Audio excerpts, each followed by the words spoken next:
মানহানির ৫টি মামলা থেকে খালাস পেয়েছেন BNP chairperson Khaleda Zia. Chief metropolitan magistrate আদালত মঙ্গলবার এই রায় দেন। খালেদা জিয়ার আইনজীবী মাসুদ আহমেদ তালুকদার এ তথ্য নিশ্চিত করেছেন। ২০১৮ সালের ৮ ফেব্রুয়ারি জিয়া অরফানেজ ট্রাস্ট দুর্নীতি মামলায় ৫ বছরের সাজা দিয়ে কারাগারে পাঠানো হয় সাবেক প্রধানমন্ত্রী খালেদা জিয়াকে।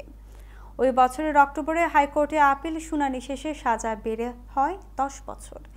এরপর জিয়া চ্যারিটেবল ট্রাস্ট দুর্নীতি মামলায় আরও ৭ বছরের সাজা হয় বিএনপি নেত্রীর।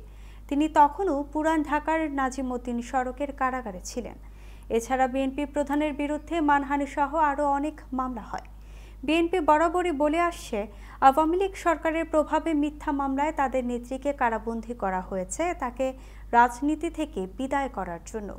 খালেদা জিয়া দীর্ঘদিন ধরে লিভার, কিডনি, ডায়াবেটিস, আর্থ্রাইটিস ও হৃদরোগে ভুগছেন। সাময়িক মুক্তির পর তাকে কয়েক দফা হাসপাতালে ভর্তি হয়ে চিকিৎসা নিতে হয়েছে। তাকে বিদেশে পাঠানোর জন্য পরিবারের তরফ থেকে বেশ কয়েকবার আবেদন করা হলেও ওই শর্তের যুক্তি দিয়েই বারবার তা প্রত্যাখ্যান করেছে শেখ হাসিনার সরকার।